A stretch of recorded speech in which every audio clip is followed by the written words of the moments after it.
Bem, eu espero que vocês tenham passado bem aí a virada de ano. O ano só pode ser alguma coisa se nós continuarmos a compreendermos, né, qual é a nossa essência, né, de que modo a gente pode, a partir da ampliação dessa consciência ou dessa compreensão profunda, a gente possa cada vez mais nos sintonizarmos, entrarmos enfim na sintonia com os fenômenos da natureza, os fenômenos da existência como um todo. Se a gente não assume essa atitude, essa postura, dificilmente de fato voltarmos para as fontes, a abertura ou a abertura a partir do qual todas as possibilidades são. Se a gente não voltar para isso, não adianta planejamentos, né? Não adianta projeções, expectativas no ano, ou naquilo que possa acontecer. O verdadeiro acontecimento somos nós mesmos, né? Cada um de nós. A espera por um acontecimento externo, um acontecimento no mundo da vida, sem antes nos darmos conta de que esse acontecimento somos nós mesmos, nessa relação intrínseca, nessa conjuntura com tudo e todos, isso não é apenas abstração, né? Eu acho que a coisa mais importante que a gente pode reaprender ou retomar, principiar, essa palavra ela é poderosa, né? Principiar, tornar uma vez mais ao princípio do acontecer, a abertura, a correspondência para o aberto, a essa unidade que canta, essa sinfonia absurda que é a totalidade da existência. Esse principiar nos remete uma vez mais para isso que a gente precisa compreender como o que é que eu faço para construir e, na medida em que construo, eu habito propriamente a existência, né? A gente se planeja e diz, no próximo ano eu farei isto, no próximo ano eu planejo fazer isto, aquilo outro. E nós planejamos tudo isso, mas o esquecimento de que a cada vez que eu planejo e que eu me projeto para o futuro, eu estou meio que me projetando num esboço existencial do que seja o meu ser. Mas este ser não é acabado e não se concretiza. Por mais que eu concretize uma graduação, uma pós-graduação estrito sensu, por mais que eu concretize isso no mundo da vida, isto não concretiza o meu ser que permanece à abertura. A ideia é que a gente volte ao princípio onde emerge a nossa relação com essa totalidade existencial, essa totalidade, o todo, a grande sinfonia da existência, onde eu participo, onde vocês, cada um aqui participa. E como é que a gente pode construir enquanto habita? Porque a ideia é que nós precisamos construir algo para depois habitar. Deixa eu fazer aqui uma consideração inicial. Hoje eu quero rememorar com vocês, na verdade é o princípio, né? Eu fiz isso na conferência anterior e trouxe uma perspectiva um pouco mais técnica das palavras, fazendo uma leitura, uma análise do texto Construir, Habitar, Pensar, do Heidegger. Um texto assim fantástico, né? Essa foi uma conferência proferida pelo Heidegger em agosto, dia 5, salvo o melhor juízo, 5 de agosto do ano de 1951. E essa conferência ela faz parte das conferências e escritos filosóficos que foi publicada no Brasil pela primeira vez em 2002. Construir, Habitar, Pensar. Então você tem ali Construir, Habitar, Pensar, A Coisa, Poeticamente Habita o Homem. São textos que vão trabalhar essa noção do habitar existencial, do habitar e do construir humano numa perspectiva ontológica. Não é o construir no sentido arquitetônico, né? Abrir espaço metrificado para construir uma arquitetura paisagística. não tem a ver com isso. Também não tem a ver com habitar no sentido de habitar geológico, alguma coisa desse tipo. A perspectiva é ontológica, ou seja, vai buscar um modo originário de ser no mundo, de habitarmos o mundo, de habitarmos esta terra. E aí ele introduz o conceito de quadratura. O termo é das Gevierte, a quadratura, né? Das Gevierte. A gente se escreve Gevierte, mas a pronúncia é Gevierte. Das Gevierte é a quadratura, que muitos vão traduzir no Brasil por quadrindade ou quadrado. Enfim, eu gosto da quadratura. E são justamente as noções, no âmbito da reflexão de Heidegger, foram essas reflexões que me inspiraram a criação da nossa quadratura. De certo modo, tem um sopro de Heidegger aí, né? Um pouco das suas ideias. E por que eu criei a quadratura? Justamente por conta de visar o mundo, olhar o mundo a partir do meu próprio mundo, o meu próprio mundo na relação com o mundo e perceber a fragmentação, as dinâmicas de fragmentação da nossa própria existência, da minha própria existência na relação com o mundo, com as demandas, com aquilo que nos concita. E visando essa fragmentação e contemplando os textos e contemplando o horizonte a partir do qual Heidegger está pensando, eu percebi que a reunião integradora dos quatro, a unidade em sintonia, né, a unidade constante da nossa própria existência na relação entre deuses, mortais, terra e céu, isso propriamente é um resguardo que fora esquecido. A nossa contemporaneidade, arrastada pelas demandas, esqueceu o modo originário em que nós já somos, no sentido de ser, no modo de habitar propriamente o mundo numa unidade que corresponde à própria quadratura. Não se preocupem com isso aqui é só uma introdução assim grosseira, mas a quadratura é rememorável. É algo que pode ser rememorada, né? A quadratura é pura rememoração. Então, na medida que a gente for caminhando, fazendo o percurso, creio que a gente vai fazer 4 a 5 percursos, porque eu quero trazer vocês bem profundo, né? No fundo da toca do coelho, vocês vão percebendo que a quadratura perfaz propriamente a existência de cada um de nós. Não existe uma pessoa, nem sequer o Donald Trump, que não habite a quadratura. A diferença é que, no mais das vezes, nós habitamos a quadratura, mas estamos esquecidos do modo como habitamos essa quadratura, né? Então, a quadratura se torna, de algum modo, um convite para uma reunião, né? Uma reunião reintegradora dessas fragmentações. É um modo de habitar o mundo em serenidade e correspondendo propriamente o mundo, o logos e a clareira. Não vão se assustando com isso, não se preocupem, vocês vão perceber que vai fazer sentido. Sobretudo porque, na medida em que a gente for caminhando, vocês serão concitados existencialmente a visarem essas experiências, essas formas de experiências originárias e o quanto, de fato, elas fazem sentido, né, no modo como nós habitamos.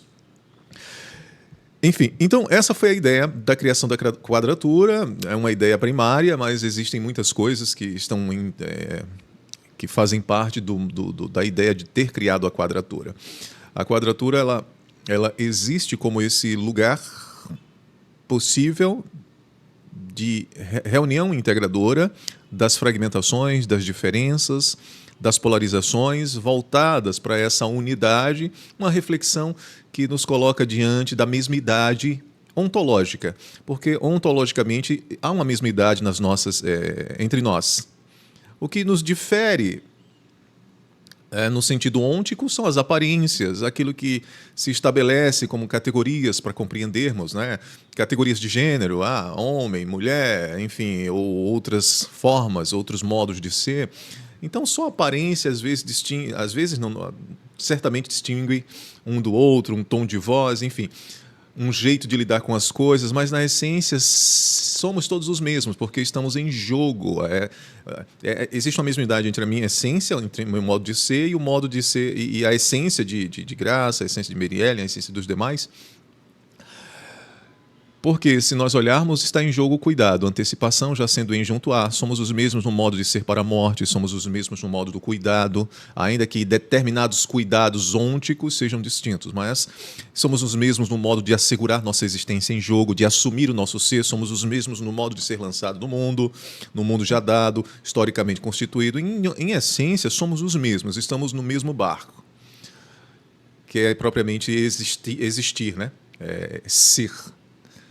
Então, no nível ontológico, somos os mesmos. No nível ôntico, as distinções, né? Mas que não são distinções que deveriam, né, nos fazermos segregar uns aos outros. Não é? Bem, então, nesse sentido, a quadratura é um caminho de rememoração. Então, a ideia macro dos nossos encontros será rememorar a quadratura. Rememorar a quadratura significa rememorar o nosso modo de habitar o mundo. Todos nós, inclusive vocês e eu, no mais das vezes, esquecemos o modo como habitamos o mundo. Rememorando, a gente começa a nos habituarmos a ver, olhar e contemplar o mundo de um jeito diferente. Não a partir das camadas, lembra lá da cebola, mas a partir da fonte, da condição de possibilidade, do núcleo essencial, do essencial. Uma visada, um ver, um contemplar essencial, profundo. E é para isso que esse percurso nosso aí vai ser bem bacana e vocês vão descobrir coisas assim incríveis. Então, tudo isso está em jogo na criação da quadratura.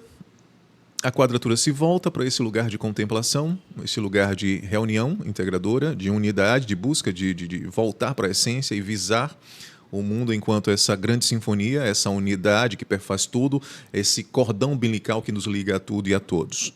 Né? Então, hoje nós vamos trabalhar as primeiras noções do que seja habitar. O que é habitar? Por que habitamos? Qual é a maneira mais originária de ser de cada um de nós?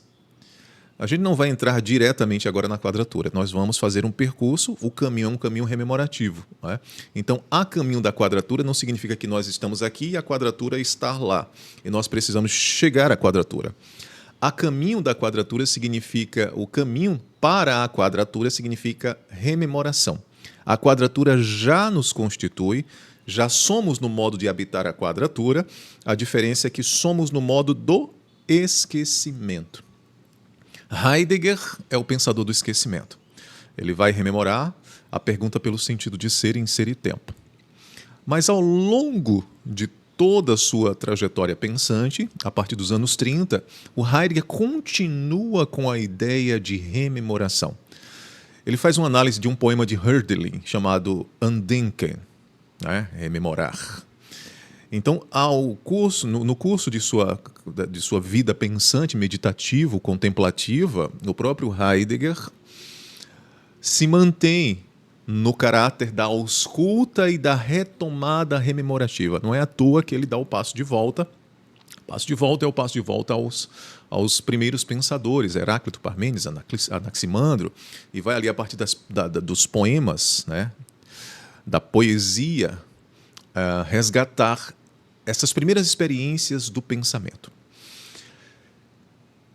E as primeiras experiências do pensamento, elas não estão ligadas a uma abstração, mas uma vivência prática. É por isso que tudo que nós vamos falar aqui, de algum modo, deve ser contemplado ou sentido enquanto sentido por cada um de nós. Então, vamos lá. Num ensaio que eu publiquei no ano de 2024, não sei se vocês já leram, Linguagem, Verdade e Agente, um retorno ao lugar sagrado. Quando eu escrevi aquele ensaio, eu estava sendo tomado, à época, por uma inquietação diante das polarizações ali na época de Bolsonaro, Lula, direita, esquerda, e cada um puxando a corda de um lado para o outro, né? E eu comecei a meditar sobre aquilo e pensar justamente o que eu tinha falado aqui para vocês, o caráter de unidade das nossas vontades. Você tem a direita, você tem a esquerda, as polarizações se degladiando. E, no fim das contas, na base das vontades de cada polarização existe a vontade de erigir a sua potência, de expandir a sua potência. Então, eu tenho a direita e eu tenho a esquerda. A direita diz que a esquerda é ruim, que vai fazer isso, que vai fazer aquilo, a direita, a esquerda do mesmo modo, enfim. Mas, na essência, ambas querem erigir a sua potência e subjugar a potência contrária. Nietzsche estava certo em relação a isso, né? Onde eu encontrei vida, encontrei vontade de potência. No fim das contas, ambos têm o mesmo interesse, né? Existe uma unidade, que é a vontade de assegurar sua verdade e assegurar sua potência. E aí eu vi, naquele momento, que essa unidade perfaz todas as diferenças. Enquanto há diferença, há identidade na base. Distinção e diferença. A diferença está só na aparência, mas na essência há uma unidade que é a vontade de erigir a sua potência, né? A vontade dominadora, por assim dizer. Comecei fazendo essa reflexão. O ensaio ele é estético, poético e filosófico, justamente para chegar nessa unidade, né? Fazendo a construção do caminho de que a linguagem, a gente na atmosfera pública, a vontade de verdade, a verdade como adequação, asseguramento e a verdade como desvelamento da unidade que perfaz essas distinções, essas diferenças e essas polaridades. Mas para chegar aí, eu tive que fazer uma experiência com a linguagem. Essa experiência com a linguagem, eu aprendi com o próprio Heidegger, que é uma experiência de ausculta, contemplação e ausculta. E no ensaio, logo nas primeiras logo na introdução do ensaio, eu escrevi o seguinte, vou ler aqui para vocês. Parece uma frase enigmática, difícil de compreender, mas não é. E eu escrevi o seguinte: escutar a linguagem desde o seu próprio dizer, isto é, em seu logos orientador, é o caminho que se propõe enquanto região habitável de um tal pensamento que repousa no recolhido e colhido gesto pensável poético. Vou ler uma vez mais. Escutar a linguagem desde o seu próprio dizer, isto é, em seu logos orientador, é o caminho que se propõe enquanto região habitável de um tal pensamento que repousa no recolhido e colhido gesto pensável poético. Inclusive, essa última frase, você pode citar ela sem respirar. Então, vejam algumas palavras que eu coloquei nesta frase. Escutar a linguagem desde o seu próprio dizer, ou seja, o sentido a partir do qual a linguagem fala, o lugar a partir do qual a linguagem fala. Como é que a gente faz isso contemporaneamente? Primeira coisa, se você pega um conceito contemporâneo, você precisa olhar para esse conceito e se perguntar: qual a raiz etimológica? De onde vem esse conceito? Só que você não pode se limitar a isso. Nós não podemos nos limitar ao conceito e à raiz etimológica ou o campo semântico. É necessário voltar para o lugar a partir do qual aquela palavra se tornou possível desde uma experiência de necessidade da palavra. Vou repetir. É preciso voltar para o lugar a partir do qual... A partir do qual essa palavra... Seja bem-vindo, Tarcísio. A partir do qual essa palavra foi uma palavra advinda de uma necessidade, de uma experiência vivida. Não é fazer linguística. Tudo bem, é interessante fazer linguística no sentido de etimologia, campo semântico e por aí vai. É legal. mas voltar ao horizonte a partir do qual aquela palavra foi necessitada, ela foi concitada, ela existiu e apontou para uma experiência vivida, e isto é originário, isto é ontológico. E aí, por isso que escutar a linguagem desde o seu próprio dizer é ir, escavacar o lugar a partir do qual aquela palavra emerge como raiz fundamental de uma experiência de um povo, uma experiência vivida. Isso é a coisa mais linda que se pode fazer. É resgatar essa experiência vivida de um povo, onde aquela palavra, de fato, foi necessária. Ela foi partejada naquele lugar. Outra coisa sobre escutar a linguagem desde o seu próprio dizer é toda linguagem orienta para um lugar de origem. Ela sempre dá um passo atrás porque ela emerge, ela acaba evoluindo, né? Não sei se eu posso dizer nesse sentido, mas ela aponta para um sentido mais amplo. Por isso, escutar desde o seu próprio dizer em seu logos orientador. Então a palavra, ela não é só uma palavra que se diz com uma finalidade de, mas é uma palavra que abre um campo de sentidos, abre um horizonte, abre o horizonte de experiências vividas. Quando alguém fala a dor que eu senti na partida de alguém especial, ela não está falando só de uma dor doída, ela está falando de toda uma construção em relação com aquela pessoa que partiu.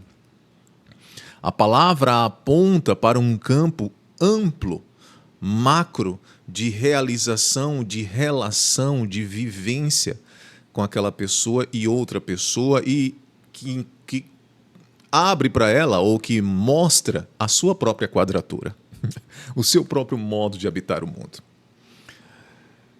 Então a palavra não é só uma palavra que serve para, mas é algo que aponta para, que orienta para.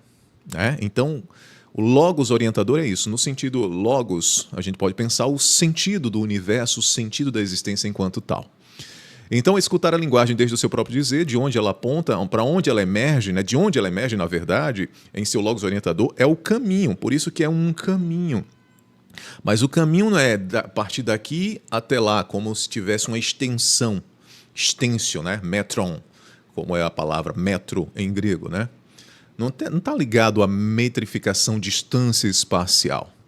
Mas caminho é rememorar, retomar, principiar.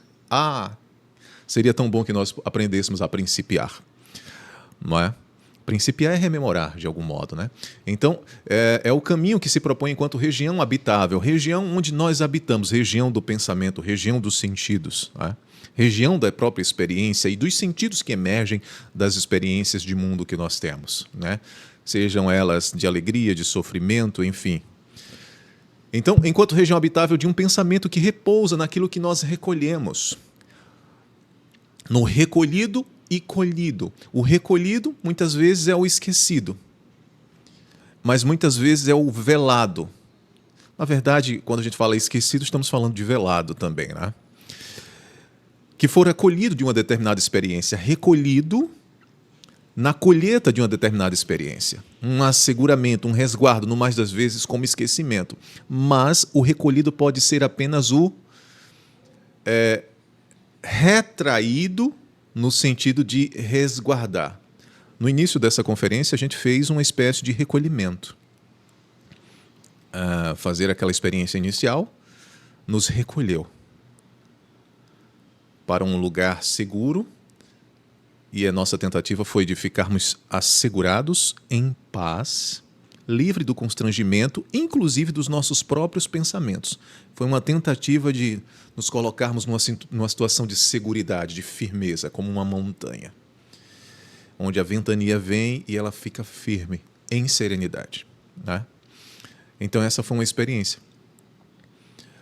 Então essa ideia de recolhido e colhido, gesto pensável poético. O gesto é sempre um gesto para fora. Mas esse gesto para fora também é um gesto para dentro, no recolhimento e no acolhimento. Em paz, permitindo ser, deixando ser. O gesto pensável poético. Pensar já é habitar, pensar já é ser. E ser é poiesis, no sentido de construir, de produzir, producere em latim, que é lançar para frente. Producere, produzir é lançar para frente. E nosso ser, enquanto seres no mundo, temporalizantes, nos antecipamos, ou seja, lançamos-nos para frente enquanto esboços, né, existenciais. Eu me lanço para frente enquanto esboço existencial. Então, veja, tudo isso resguarda uma unidade que requisita a ausculta, habitar, deixar ser, seguir o logos orientador, rememorar, enquanto habita, recolhendo o colhido pensável poético.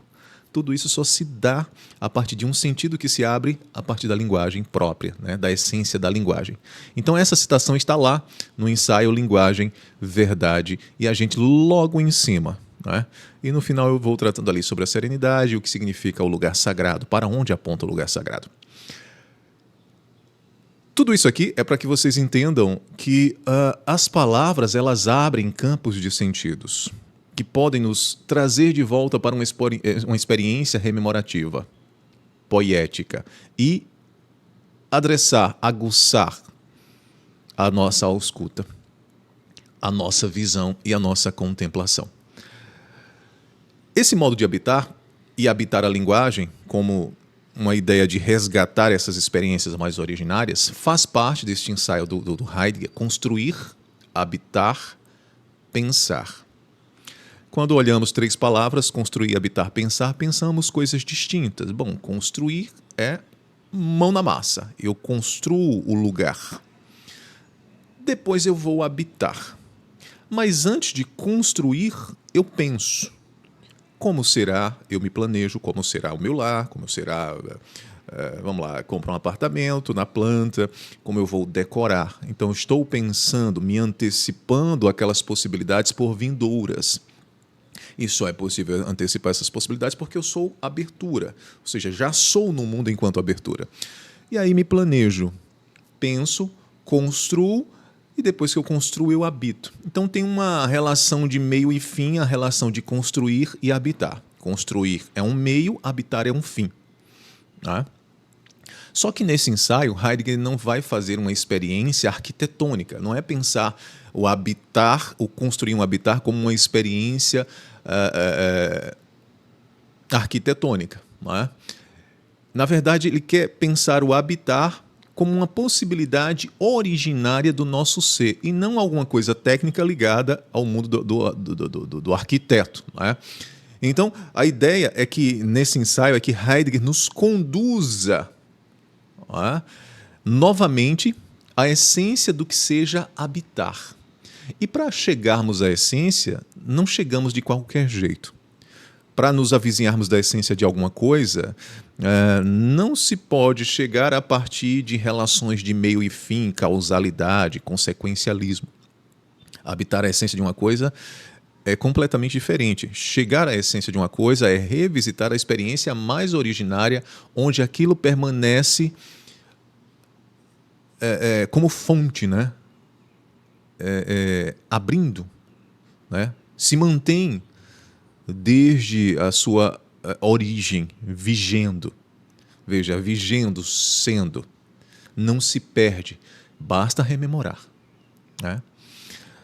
Não fiquem assustados, a coisa de fato não é muito assim aplicável no início, por ora o caminho é um caminho de rememoração, mas vocês vão perceber que lá na frente, vocês vão perceber que tudo isso já está aplicado na nossa própria existência. Então, o caminho é reconduzir o construir à essência, né? A essência, o habitar a essência, e não apenas ficarmos presos às noções de arquitetura. Né? Então, reconduzir o construir ao âmbito da essência, aquilo que o construir é, em seu ser. O que é isto, o construir? O que é isto, o habitar? Quando eu pergunto o que é isto, tenho ali o ti estin grego, né? Ti estin, que é. Ou seja, o que ser isto? né? É ontológico.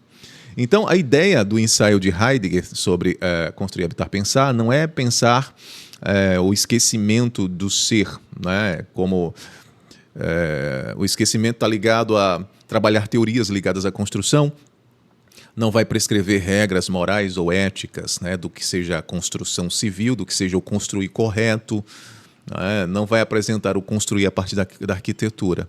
A ideia é outra, é fazer uma revisita à linguagem, buscar o caráter ontológico desse construir e habitar.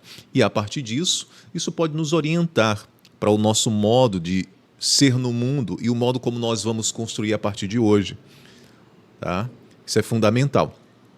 Então, a primeira coisa que a gente tem que entender é a relação do habitar com o construir, neste caminho de rememoração. O sentido convencional de construir tem o habitar como meta. A gente constrói para poder habitar. Então, o construir é o meio, habitar é o fim. Construo a casa para morar. Construo o apartamento para morar. Tá? Então, essa é a noção que nós temos contemporaneamente. Tá? Vocês sabem muito bem. Construir é construir.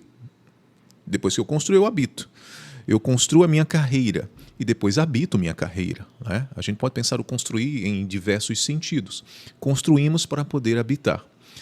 Então, essa é a noção contemporânea que nós temos. Só que Heidegger vai dizer que essa visão não está errada.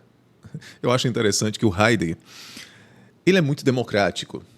Ele vai dizer, não, isso aí não significa que isso esteja errado. É muito difícil você olhar para Heidegger, nos textos de Heidegger, e dizer, isso está errado, isso precisa ser superado, destruído. Claro, ele tem a destruição da história da ontologia, mas não dizendo que aquilo ali está errado. Ele vai dizer que há encobrimentos. Tá? Eu acho interessante esse jeitão de Heidegger, e isso foi uma coisa que me cativou muito. Ele não tem essa coisa das polaridades, né? Heidegger é contra isso, não sei o quê, enfim, quer destruir isso. Não, ele olha e diz, bom, não está errado. Mas isso aí mostra que há um esquecimento. Isso aponta para outra coisa mais originária. Vamos revisitar? Então essa é a ideia de Heidegger. Não está errado, de fato. Se a gente observar bem, construo e moro. É uma visão correta. Não é? Só que ele vai dizer assim, bom, mas nem todas as construções são habitações.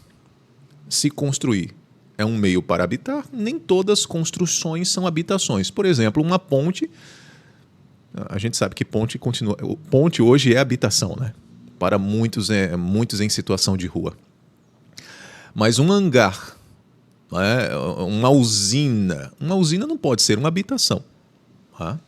Uma usina tem uma outra finalidade que não é ser habitada. Uma rodoviária, uma pista, né? Uma rodovia. Uma rodovia, ela é passagem. Então, são construções, mas que não são habitações. E, no entanto, Heidegger vai dizer, mas essas construções, que não são habitações como domicílio, também são construções onde se habita. Onde um homem habita. Até porque é condição de possibilidade a rodovia para o trânsito, para a travessia. E entra aqui uma palavra fundamental, trânsito, transitar e travessia. Guardem essa palavra também. Então, construir, habitar em trânsito. Não é?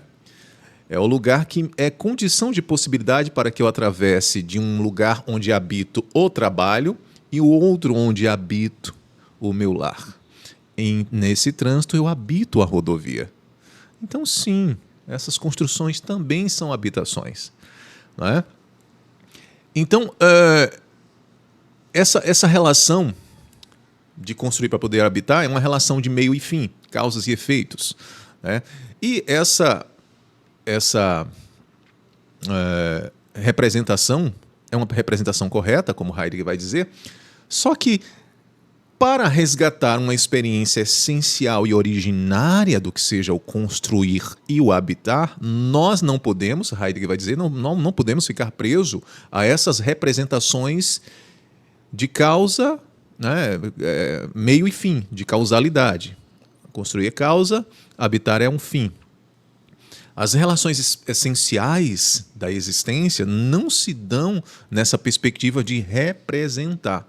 A gente revisita, rememora uma relação essencial. Como é que a gente vai rememorar uma relação essencial? Tem uma frase que ele vai dizer o seguinte: relações essenciais não se deixam representar adequadamente através do esquema meio e fim. Isso é uma relação lógica, é uma abstração da mente, é um cálculo mental. Então, se a gente ficar presos, se ficarmos presos nessa relação de construir é um meio, habitar é o fim, isso já nos conforta e isso já se adequa de tal modo que a gente diz assim: bom, não preciso resgatar uma experiência originária desse habitar. Então a gente fica sempre nessa relação de meio e fim. Aí Heidegger vai revisitar uma relação originária e toda a experiência essencial sempre deve perpassar pela linguagem. Por isso a minha frase lá no início do ensaio: ao escutar a linguagem desde o seu próprio dizer, a partir do seu logos orientador, é o caminho. Ou seja, esse voltar-se para a essência da linguagem, a partir do qual a linguagem torna uma experiência originária possível. Aí Heidegger vai dizer: bom, o fato é que construir não é meio para habitar, mas construir é, na sua essência, já é habitar. Construir já é, na sua essência, habitar. Eu não construo para habitar, mas eu já habito e, por isso, construo. Na medida em que habito, já sou quem constrói. Veja, já sou. Aí entra aí o verbo ser, que a gente vai fazer essa ligação com as palavras essenciais da linguagem que o Heidegger vai resgatar. Então, ele vai dizer o seguinte: quem é que pode nos oferecer de imediato, né? Isso é bem interessante quando ele questiona lá no ensaio, quem pode nos oferecer uma medida para dimensionar o vigor essencial, o vigor, ou seja, o sendo, a fonte que vigora o que seja habitar e construir. Quem é que pode nos dar a medida? Será que é a linguagem lógica? A representação de meio e fim, de causa e efeito? A gente entendeu que não. Quem pode nos oferecer a medida para dimensionar o vigor essencial do que seja habitar e construir? Aí ele mesmo responde, né?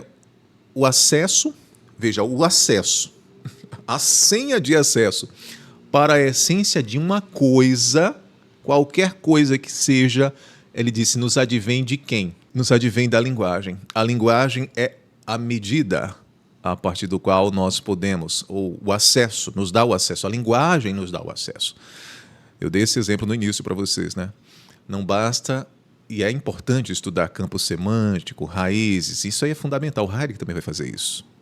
Mas basta também, na verdade não basta, né? Devemos ir ao vigor essencial a partir do qual aquela linguagem foi uma necessidade, uma experiência originária e primária. Então, o acesso nos vem o acesso à essência de uma coisa nos advém da linguagem, né? Então, nós temos aí, nesse sentido, a medida, o acesso, o vigor, a essência, a causa, o emergir, o advir a partir daquela fonte originária de uma primeira experiência do pensamento sobre o que seja habitar e construir. Né? Então, ao longo da época, a gente esquece o modo como construir já se constitui pelo próprio habitar.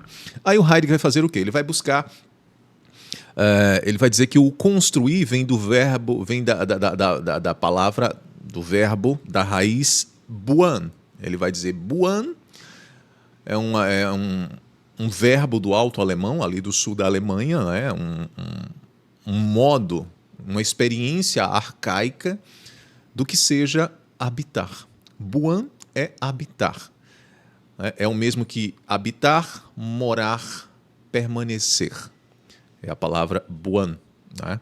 Essa palavra buan, ele vai se valer dessa linguagem, né? E vai dizer que essa palavra resguarda o vigor das primeiras experiências do que seja construir como habitar. Construir e habitar dizem o mesmo. Então ele vai dizer que essa palavra do antigo alto-alemão, buan, resguarda ainda que esquecida essa unidade de construir e habitar. Buan é habitar, é o mesmo que construir. Não é? Buan como habitar significa permanecer e morar. Permanecer. Só que não só permanecer em algum lugar, como estruturas arquitetônicas, paredes. Né? E aí ele vai trazer uma outra palavra, ele vai resgatar uma outra palavra. Ele vai dizer que o significado próprio do verbo bauen, que buan é habitar, mas é habitar como construir. E bauen é construir, mas também construir como habitar. Esse construir como habitar na unidade foi esquecido. Então são duas palavras, buan e bauen. Tá? E ele vai dizer o seguinte, um vestígio desse habitar como construir na unidade, e não só desse construir como meio para um habitar, essa experiência originária do pensamento continua ainda num vestígio de uma palavra que ainda é usada hoje, que hoje é usada muito, né, na Alemanha, que é a palavra Nachbar. Nachbar, né? N-A-C-H-B-A-R. Nachbar. A palavra Nachbar significa vizinho, próximo. Né? Então vocês veem que existe uma relação muito bonita na noção de bauen, de buan, como habitar e construir, bauen, que fora esquecido, né? Construir, Nachbar, vizinho ou proximidade. Então, de algum modo, habitar e construir significa ser na proximidade, estar. E veja que, junto com essa palavra habitar, construir, proximidade, vizinhança, tem uma relação de ser em tudo isso. Ser quem habita, ser quem constrói, ser quem está na proximidade, ser vizinho, ser próximo. Guardem isso aqui.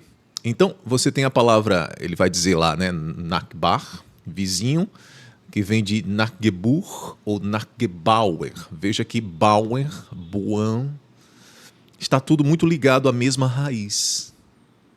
Buan, Nachbar, Nachbauer, Nachgebur, Buan. Tudo está ligado à mesma raiz de habitar, construir, proximidade. Tá? Só que Heidegger vai radicalizar. Isso é interessante demais, porque ele vai dizer o seguinte, a raiz da raiz Buan também está ligada, na raiz Buan, também está ligada o verbo bin, que significa ser. Né? Então tem ele vai fazer essa radicalização. Ou seja, a palavra Buan, habitar e construir, participa, nesta palavra também participa o verbo ser, que é ich bin, eu sou, ou du bist, tu és. Então significa que ser no mundo, eu sou essencialmente no modo de habitar na medida em que constrói o mundo. Significa que no caráter mais ontológico, habitar significa ser. Então, ser, toda vez que vocês ouvirem a palavra ser, ela está ligada a um caráter ontológico. Então, habitar o mundo é o modo mais essencial do ser humano. Ninguém habita o mundo como o ser humano habita. Ninguém constrói o mundo como o ser humano é capaz de construir. Só o ser humano habita no modo da compreensão prévia. Claro, eu posso, assim, de algum modo, afirmar que a lagartixa habita o mundo, a girafa também habita o mundo, mas no modo de compreender e se antecipar possibilidades sidas, numa compreensão articulada, só o Dasein habita o mundo. Então, habitar e construir é ser. Na medida em que vocês estão sendo aqui, vocês estão habitando. Na medida que estão habitando, veja, isso é pura unidade, não é habito e construo, ou construo e habito. Na medida em que vocês estão aqui caminhando, fazendo esse percurso, estamos habitando o mundo, o pensamento, nos articulando no horizonte de sentidos a partir do qual a palavra fala. Eu sou, eu habito, eu construo, eu sou próximo, eu estou na proximidade de tudo. Nada está distante. Não sei se vocês lembram. Uma vez eu trouxe um exemplo aqui para vocês de que muitas vezes a gente está tão próximo de alguém, onticamente, mas ontologicamente estamos habitando outro lugar. Às vezes estamos distantes, podemos estar distantes de um lugar fisicamente e estarmos próximos ontologicamente. Ser na proximidade é ser junto já a tudo, a totalidade. É a unidade de todas as coisas, é habitar na construção. Então, de algum modo, não vou puxar para esse viés, mas existe uma responsabilidade, que eu não quero colocar aqui num campo ético, mas existe uma responsabilidade que é uma responsabilidade ontológica. O meu ter de ser é uma responsabilidade minha. O meu construir também é uma responsabilidade minha. Como é que eu quero construir um mundo que eu possa habitar? Mas não eu só, eu e o meu ser com. Não é? Então, eu creio que aqui eu vou fazer uma... Não estou mais falando em Heidegger, é o Cadu falando, que a coisa mais importante que nós poderíamos fazer hoje é saltarmos para o mundo habitado. Claro, uma vez que eu contemplo o modo como eu mesmo, meu ser, meu Ich Bin, meu ser, eu sou, e o teu ser, do Bist, né? O teu ser habita, uma vez que eu me volto para o meu ser, contemplo o modo como eu sou no mundo e salto para o mundo, eu tenho uma amplitude de horizonte, eu acabo construindo e habitando cooperação amorosa, liberdade, compreensão. Tem uma palavra que eu acabei esquecendo agora, que eu acho que é muito melhor do que compreensão. Né? Eu acabei esquecendo a palavra. Fluir, né? Fluente, fluir, né? Não fluente no sentido de fluente em línguas, mas fluir com o ente, né? Nesse sentido. Então, o salto para o outro, para o mundo, para o outro que é o mesmo quem sou no modo de habitar, me abre nessa cooperação amorosa, nesse modo de poder emanar o melhor, emanar aquilo que eu desvelo de alguma maneira no mundo, não é? Então, essa noção de habitar e construir como unidade do eu sou, veja, o eu sou não num caráter egóico. Veja que toda a noção de Ich Bin, eu sou, em meu ser no modo de habitar, não tem a ver com um ser encapsulado, ensimesmado, um solipsista. Tem a ver com ser no modo de habitar e construir mundo. E mundo não é só o meu. O mundo é essa dimensão, ou esse horizonte articulado com todo e tudo. Todos e tudo, né, por assim dizer. Porque tem o que está em jogo a palavra Nakbar, vizinho. Só pode ser vizinho quando se tem um e outro. Ainda que meu vizinho não esteja, meu vizinho existe, é no mundo, no modo de habitar e construir. Então, veja, não tem um caráter solipsista, egóico, é só o meu eu, meu ser. É meu ser na vizinhança que habita o mundo, Narkbar, Narkbauer. Então, vocês percebem, bauen, raiz, habitar, construir, buan, né? Buan, Bauer, Narkbar, vizinho, raiz, Ich Bin, Bin, verbo ser, sou eu quem habito. Né? E tem o sein bei, ser junto.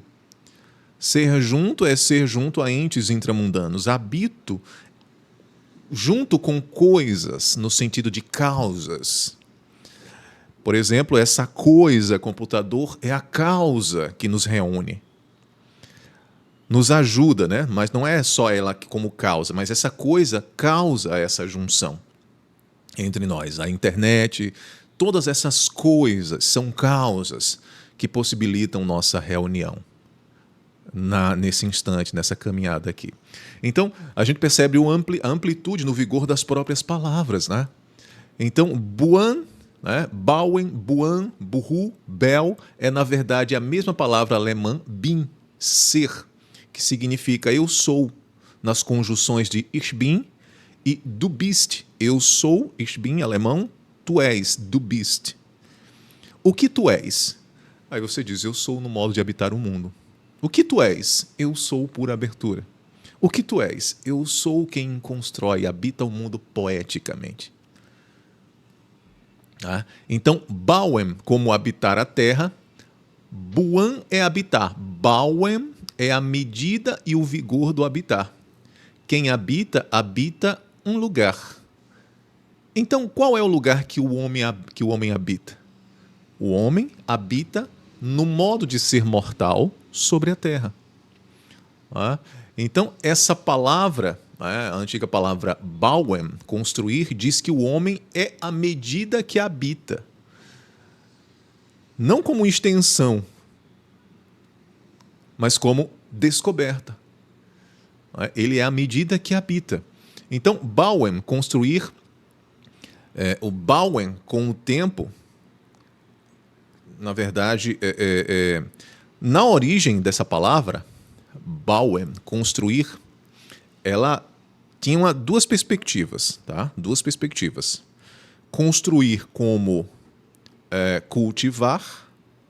Então tem aquelas primeiras experiências do homem que cultivava a vinha. Então ele construía num sentido de cultivar algo que ele mesmo não produz. A vinha, na verdade, ele planta a semente e a semente vai ser ali fecundada, ela vai crescer, a vinha vai crescer e este homem coopera. Vocês lembram que eu utilizei certa vez aqui uma palavra cooperação. A natureza ela é cooperativa.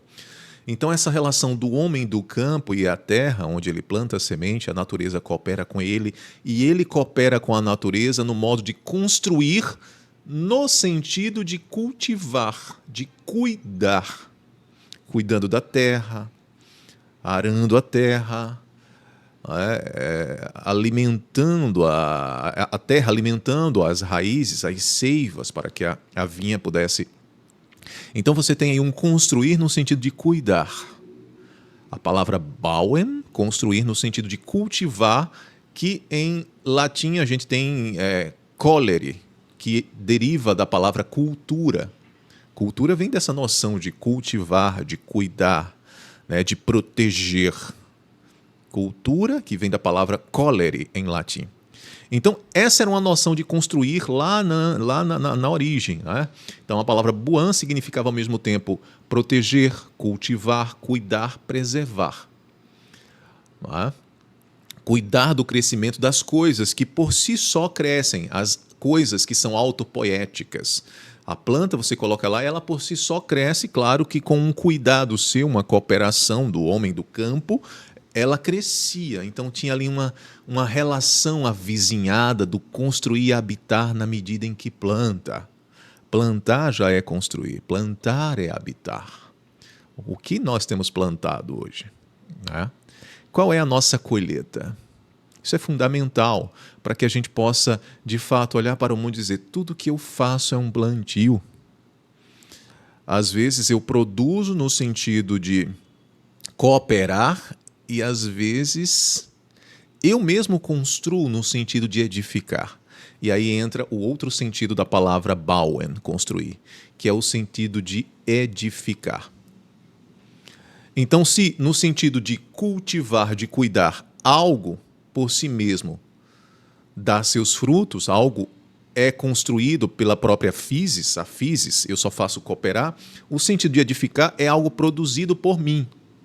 No sentido de cuidar, algo é produzido por outro, pela natureza, por outra pessoa, e eu só cultivo, protejo, preservo. E existe construir no sentido de edificar. Bauen, como construir no sentido de edificar, significa produzir. Eu já falei para vocês que a palavra produzir vem de producere, latim, que é lançar para frente. Né? Produzir algo, lançar para frente, vem de mim. De algum modo, algo é construído por mim. Claro, muitas dessas coisas construídas por mim têm suas matérias-primas na natureza, mas também tem outras coisas que, por exemplo, eu quando vou escrever um poema, grande parte das coisas não foram construídas por mim. Por exemplo, a caneta, o lápis foi construído por alguém que pegou matéria-prima da natureza. Não é? Então, veja, tem uma inter-relação, um interser entre mim,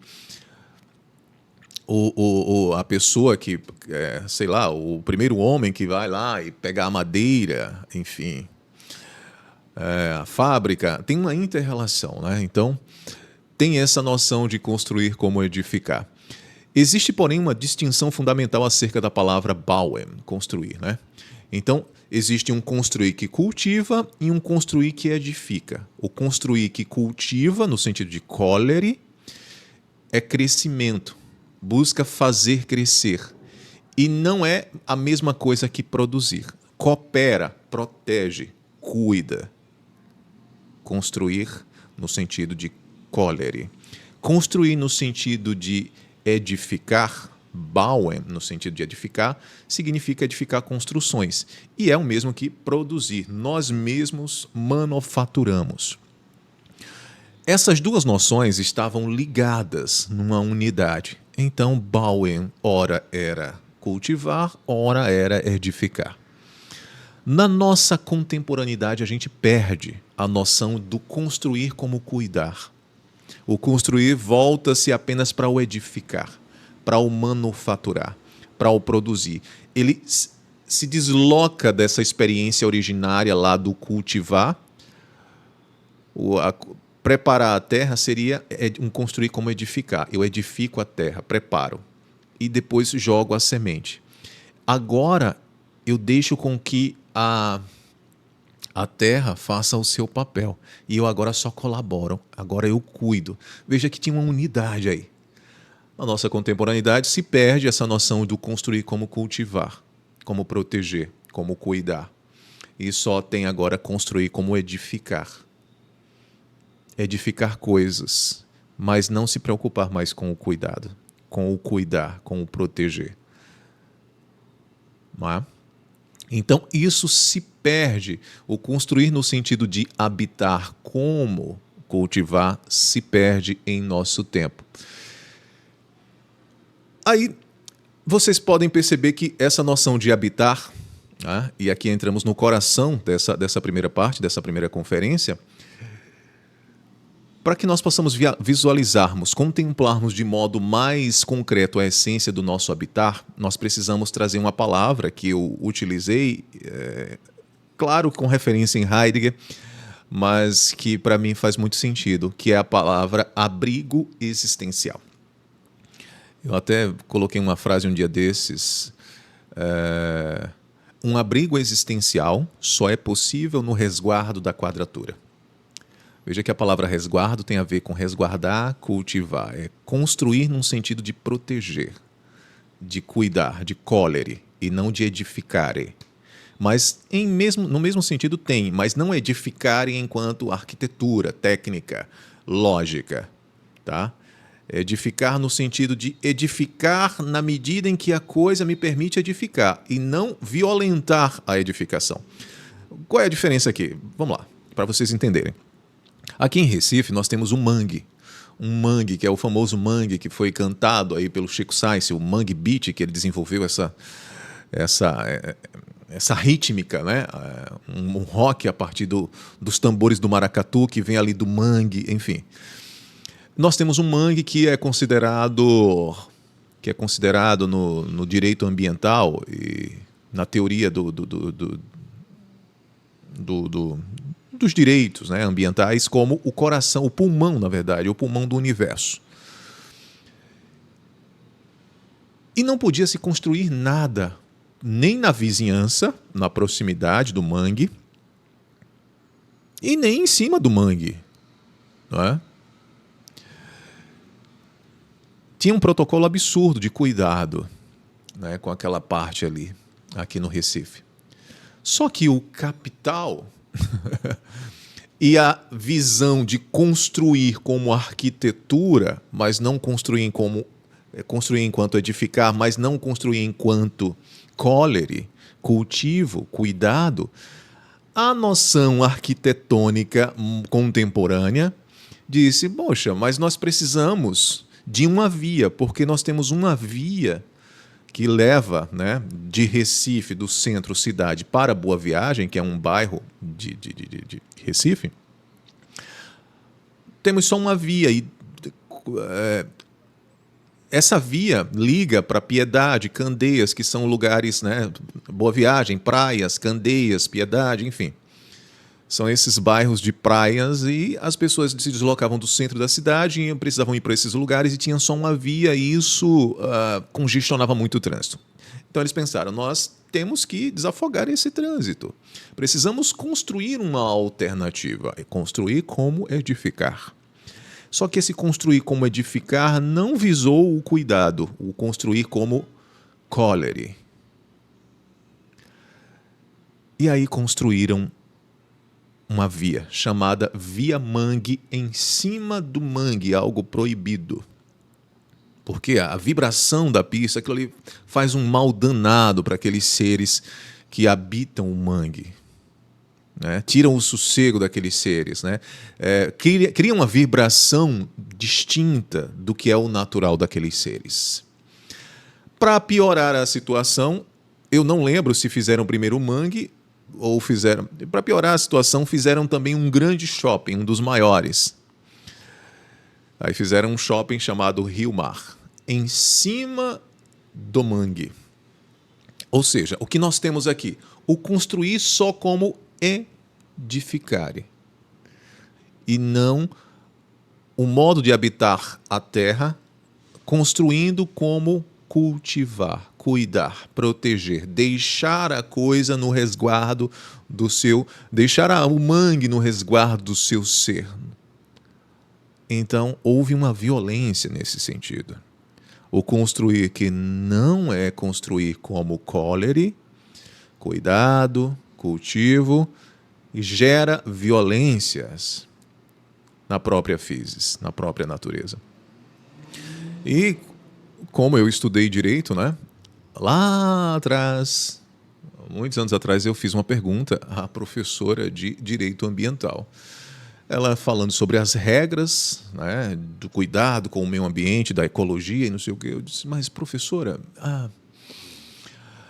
toda essa estrutura de cuidado aí não foi observada quando construíram a Via Mangue e o shopping, aquele grande shopping.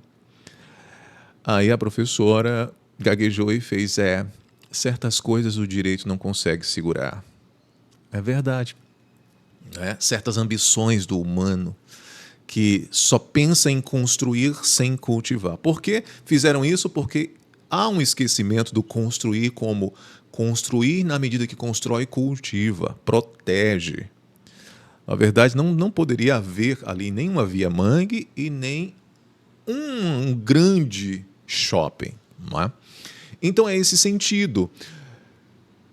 Quando a gente toma isso como abrigo existencial, até parece que um shopping, uma Via Mangue, me dando acesso mais facilitado à minha casa, depois de um dia todo de trabalho, porque agora eu tenho um acesso mais livre, me dá abrigo existencial. Mas não, porque houve um esquecimento do construir, bauen, como cultivo. Abrigo existencial não está ligado a nada disso fora do mundo. Abrigo existencial é abrigar algo enquanto cultiva na essência de algo. Algo que permanece sem ser constrangido. Quem de nós aqui não quer chegar numa situação de ter um abrigo existencial capaz de não sermos constrangidos por nada? Estarmos numa situação de paz plena, onde nada pode nos tirar a paz. Não significa que nós vamos ficar inertes, não é? Então, abrigo existencial só é possível quando resguardamos a quadratura. E o modo como o shopping, a Via Mangue foi feito, não resguardou a quadratura. Não resguardou no sentido de construir como cultivar, cuidado. Isso gera desabrigo existencial, porque na medida em que afeto a natureza, a própria physis, violentando, escavacando, tornando-a fundo de reserva, eu mudo toda a estrutura daquele ambiente onde o meu habitar seria possível. E aí eu tenho que me haver com todas as consequências de volta de toda essa violência que nós causamos com a physis, com a natureza. Não significa que a natureza ela consegue se restabelecer, mas antes de restabelecer, tem todas as consequências, como as questões pandêmicas, enfim, os cânceres, né? Todas essas questões que advêm justamente por conta dessa agressão humana, né? Então, quando a gente pensa em abrigo existencial, a gente tem que compreender o caráter de paz, de serenidade, de abrigo, de manter a coisa na essência da coisa, né? De permitir, não violentar. A condição de possibilidade, meus queridos e minhas queridas, do abrigo é a proteção. Nós só podemos ter abrigo quando construímos esse abrigo enquanto construção que protege, que cultiva. Veja, quando eu falo isso, não estou falando só de estruturas ônticas, arquitetônicas, só o shopping, mas eu estou falando também de construir e habitar um modo de ser pacífico, um modo de ser sereno, um modo de aprender a lidar com as intempéries da nossa própria existência. Quando falamos em construir, é construir também um eu sou sereno, um eu ser cultivado enquanto serenidade, é me antecipar enquanto esboço existencial e me conduzir propriamente a uma morte. Me conduzir no sentido de saber que sou para a morte e me alegrar com essa morte física, mas também com a continuidade espiritual, enfim, para quem acredita, né? Então, tudo isso são modos de construir enquanto cultivo, enquanto habitar. Habitar a existência é construir o seu próprio abrigo existencial. Não só necessariamente o que é muito importante, coisas ônticas, um trabalho, um emprego, mas um abrigo existencial emocional, afetivo, né? Então, tudo isso está em jogo na quadratura. Tudo isso está em jogo nessa inter-relação, tá? Então, a liberdade de não ser constrangido, de desejar e poder não desejar, dizer sim e não ao desejo, não é? Então, tudo isso faz parte dessa reunião integradora, do assumir seu próprio ser enquanto possibilidade, sem perder-se no desvario, né? Nos desvarios de uma existência desejante, né? Mobilizada por fides, por afetos que me tomam seguindo isso ou aquilo. Não é? Tudo isso significa nos apaziguarmos. Um abrigo existencial só é possível no resguardo da quadratura.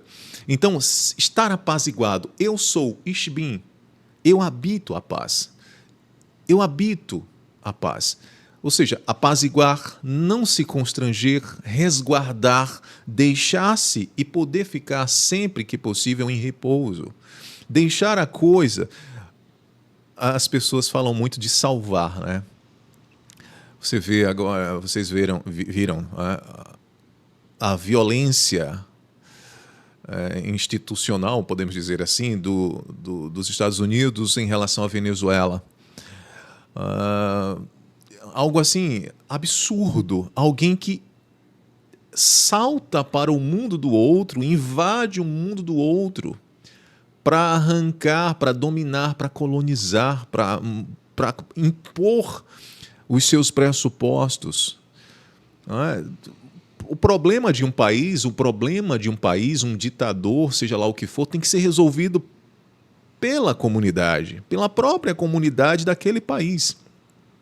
Se a comunidade daquele país não está suportando e não consegue modificar, essa comunidade entra a partir dos meios institucionais com uma demanda num tribunal superior que vai analisar, julgar e depois proceder com algo em relação àquele país, se aquilo afetar direitos coletivos, enfim. Mas não alguém, um indivíduo com orgulho do seu poderio de armamento, de potência, invadir sem provas, enfim, invadir. Isso é um abuso absurdo. É um abuso absurdo. Então, quando a gente pensa em salvar, a gente pensa em tirar algo do horizonte de perigo. Salvar para Heidegger é chegar à essência. Chegar à essência é deixar algo em repouso no modo de ser, do seu ser, sem intervir.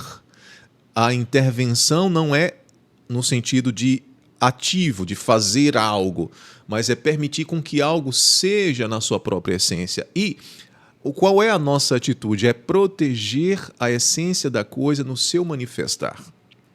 Se nós temos uma atitude, se nós temos uma postura ativa, essa postura deve ser de proteger algo no vigor da sua essência. Isso é deixar o outro livre, mantê-lo no modo como ele é. Talvez até orientar, apontar caminhos, horizontes, mas permitir com que o outro seja, na medida do seu próprio ser. Então, quando a gente fala em resguardo, abrigo existencial, a gente fala em resguardar, apaziguar, demorar-se, habitar, proteger, cultivar. Habitar como construir, no entre dos quatro, deuses, mortais, terra e céu, na quadratura. Cultivar, permitindo com que algo seja em seu próprio repouso. Cuidar, proteger em seu ser algo, a própria física, a própria natureza. Salvar significa deixar algo livre em seu próprio vigor, não interferindo com construções que não cuidam. Então, se nós olharmos agora para uma síntese, para a gente fazer uma síntese cognitiva, mas não perdendo o horizonte que a gente caminhou até aqui, a essência do habitar, o coração fundamental do habitar e do construir está em ser apaziguado, em ser cuidado, em cultivar na medida em que constrói. Construir não pode ficar à revelia do cólere, do construir como cuidado, como cultivo, como cooperação.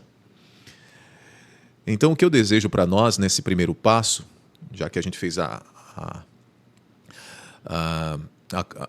revisita do que seja construir na experiência originária, que vocês possam sentir ou visualizar na própria experiência vivida, vivencial, vigorante de vocês, que cada decisão precisa ser um construir que edifica, mas que coopera, que cultiva.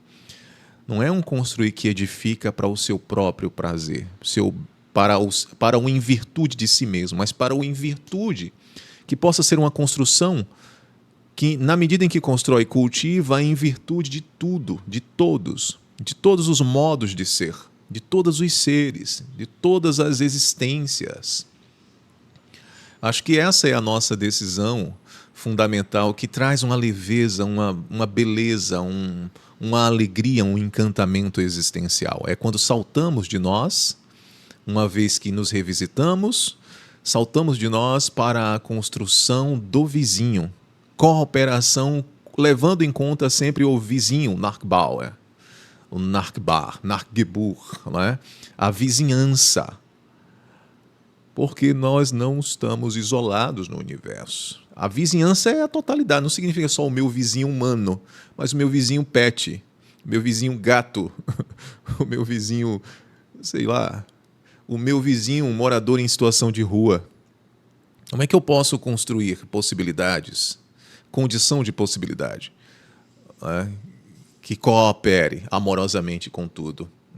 Então vejam, nessa primeira parte da nossa conferência nós revisitamos a quadratura, não chegamos ainda nela, estamos a caminho, numa espécie de rememoração com pequenos passos, pensando as noções de habitar, construir e habitar. revisitamos as noções que o Heidegger revisita no alto-alemão, na língua do alto-alemão, Buan, Bauen, e vimos a relação do habitar com o eu sou, do habitar com o ser. Então tem um caráter ontológico. Habitar não é morar, estar em lugares, mas é propriamente lugarizar, espacializar. Espaço não é, a gente vai entender isso, não é metrificação. Isto é, mas quando a gente salta para o caráter originário, nós somos espacializantes, temporalizantes. Então tem uma potência na existência de cada um de nós que a gente muitas vezes não se dá noção disso. A gente visa os limites da nossa própria existência com os limites do espaço. Eu não posso ultrapassar a parede. Quem não? Quem disse que não pode? Não pode a matéria, né? Mas no caráter ontológico você já está sempre ultrapassando a matéria quando se antecipa, né? Então, nessa primeira parte a gente viu as noções a partir das palavras construir e habitar, saímos da noção de que construir é um meio para o habitar, compreendemos no resgate da linguagem, habitando a essência da linguagem, da experiência originária lá das primeiras relações do pensamento, de que Buan é habitar, Bauen é construir, e ambos são o mesmos, né? que esse habitar enquanto Buan tinha duas perspectivas, o habitar enquanto colere, cultura, cultivar, que vem de cultura, né? Cultivar, deriva a palavra cultura, proteger, habitar, morar, né? Tem a ver com proteção, e construir enquanto edificar, né? Produzir, lançar para frente, fazer algo. E que tudo isso estava imbricado numa coisa só, na medida em que o homem primário, aquele homem de uma experiência mais originária, construía enquanto cuidado, ele construía enquanto edificação. Ele edificava, mas cooperando. E não sem cooperação. Hoje, esquecemos o caráter cooperativo, construímos ao nosso bel prazer. Então, a meta é criar renda, gerar renda para o povo. Mas e a cooperação com a physis, que é fundamental? O caráter cooperativo, cuidado, colere. Não importa. O que importa é cuidar de pessoas. Mas se as pessoas estão no ambiente, estão na physis, constitui propriamente a physis. Cuidar de pessoas também é cuidar da physis. Mas o esquecimento não permite ver isso. Então, o nosso próximo passo, qual é? É a gente pensar agora essa parte do resguardo, da essência do habitar enquanto resguardo, pacificar, deixar pacificado, proteger na essência, no repouso. A gente vai trabalhar isso numa relação com a palavra paz, liberdade, serenidade. Então, a gente vai caminhar daí esse próximo passo. E, se for possível, a gente vai tentar ver na próxima conferência o que uma ponte ou o que uma coisa reverbera a quadratura. Como a nossa relação com as coisas reverbera o tempo todo. Um lápis, uma relação com um lápis reverbera, nos traz a unidade simples da quadratura, não é? Todas as nossas relações manifestam propriamente o nosso modo de habitar a quadratura. O nosso modo de habitar o mundo, no mais das vezes, esquecidos. No mais das vezes, velados para a verdade ou para o fenômeno ou para os fenômenos. Então, o que vocês viram até aqui não foi só uma experiência com a palavra, com a linguagem, com a recuperação, a rememoração do nosso modo de habitar originário, mas vocês viram um caminho metodológico. Não sei se vocês perceberam, mas se vocês tiverem a oportunidade de ver depois dessa conferência, vocês vão ver que tem um caminho metodológico de desvelamento, de tirada de camadas, recuperação, principiar das fontes originárias a partir da essência da palavra, não só no sentido etimológico, mas a vivência, como nós podemos trazer isso ou ver isso na nossa própria existência. Então tem um caminho metodológico, que é o caminho do Heidegger, né? Ele pega uma palavra e diz, vamos descascar ela até a essência dela, vamos escavacar. Então isso significa a desconstrução, a desmontagem, aquilo que ele fala lá no parágrafo, não lembro do parágrafo agora, mas a destruição da história da ontologia. Então, ele pega uma noção, vai descascar para voltar até as experiências originárias e recuperar aquela experiência vivida e mostrar o esquecimento ao longo do tempo. Então, esse é um caráter metodológico, fenomenológico e hermenêutico que vocês viram aqui.